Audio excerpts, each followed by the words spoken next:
तो इस क्वेश्चन के लिए एक बार कोड लिख कर देखते हैं। कोड के अंदर हमने ऑलरेडी अपना एरे बनाया हुआ है, हमने ऑलरेडी अपना के बनाया हुआ है। अब एक फंक्शन लिखते हैं, वॉइड या इंटीजर कह लेते हैं, लेट्स कॉल इट सब एरे काउंट विद के। सब एरे काउंट विद के में एक तो हमारे पास हमारा वेक्टर आएगा of integer values, let's call it ARR, and एक हमारे पास के आएगा।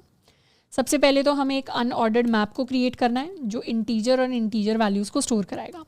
ये मैप बेसिकली हमारे लिए हमारा सम और उस सम का काउंट स्टोर कराने का काम करता है। मैप के अंदर हम ऑलरेडी ऐड कर देंगे 0 को विद अ काउंट ऑफ 1। एक वेरिएबल ले लेते हैं सम इज इक्वल टू 0, एक वेरिएबल ले लेते हैं आंसर, ये काउंट है basically, answer is equal to 0।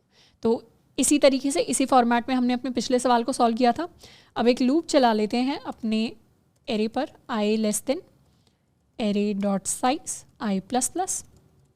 हमें हर बार क्या करना है, हमें हर बार सबसे पहले तो अपना सम कैलकुलेट करना है which is ARR of, in fact इसे j कह देते हैं, ये हमारा आइटरेटर हो जाएगा j के इक्वल। हमें हर बार सर्च करना है मैप के अंदर अपना सम माइनस के। सम माइनस के अगर एग्जिस्ट करता होगा तो उसका मतलब है कि ऐसा सब एरे एग्जिस्ट करता है जिसका सम के इक्वल है। तो अगर ये एग्जिस्ट करता है तो उस केस में आंसर में हम काउंट ऐड कर देंगे ऑफ सम माइनस के। तो ये जो काउंट है इसको हमने आंसर के अंदर ऐड कर दिया। अगर एग्जिस्ट नहीं करता तो हमें कुछ नहीं करना। और ये तो हो गया फर्स्ट स्टेप। सेकंड स्टेप क्या होता है, सेकंड स्टेप होता है सम के लिए फ्रीक्वेंसी को अपडेट करना।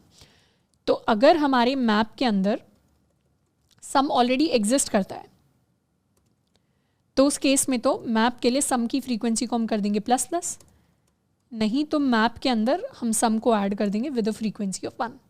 तो इस तरीके से हमारा जो लूप है वो कंप्लीट हो जाएगा और लास्ट में हम रिटर्न कर देंगे अपने आंसर को। So this is our final code to find the count of all the sub arrays जिनका सम के इक्वल होता है। और इसके लिए हमने अनऑर्डर्ड मैप को यूज़ किया है। क्योंकि हमने सिंगल लूप लगाया तो प्रैक्टिकल इसकी जो टाइम कॉम्प्लेक्सिटी होगी, that time complexity is going to be big of n। तो बिग ऑफ n में इस सवाल को सॉल्व करने में, क्योंकि हमने टाइम कॉम्प्लेक्सिटी को बहुत रिड्यूस किया है तो इसमें लॉजिक बहुत लगा है सवाल में। और ऐसा हो सकता है कि फर्स्ट टाइम में अगर हम इस सवाल को पढ़ रहे हैं तो हमें बहुत टाइम लगे इस सवाल को समझने में। तो उसमें परेशानी की बात नहीं है अगर आपको आधा घंटा 1 घंटा भी लग रहा है सवाल को समझने में।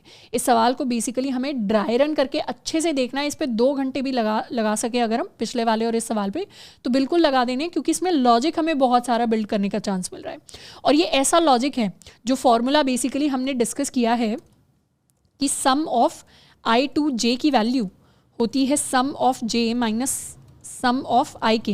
ये बहुत ही इंपॉर्टेंट फार्मूला है जो कई सारे डिफरेंट क्वेश्चंस के अंदर हमें हेल्प करता है। तो इस फार्मूला को हमें याद रखना है कि किस तरीके से किसी भी पर्टिकुलर सब एरे का सम में हम निकाल सकते हैं बाय यूजिंग दीज 2 वैल्यूज़, और कैसे इस फार्मूला को मैनिपुलेट करके हम अलग अलग सब एरेज की वैल्यूज़ को निकाल सकते हैं।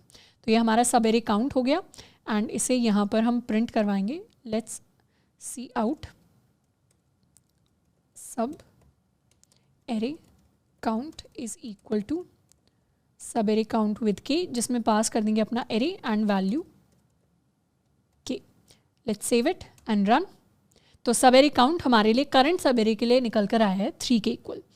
इसे दूसरे सब एरे पर भी रन कर सकते हैं, एरे पर रन कर सकते हैं 1 2 3, काउंट हमें 3 के लिए चाहिए। तो इस बार हमारे पास आंसर आया है 2 के इक्वल। तो इस तरीके से हम अनऑर्डर्ड मैप्स, अनऑर्डर्ड सेट्स को यूज़ कर सकते हैं अपने डिफरेंट सवालों को सॉल्व करने के लिए।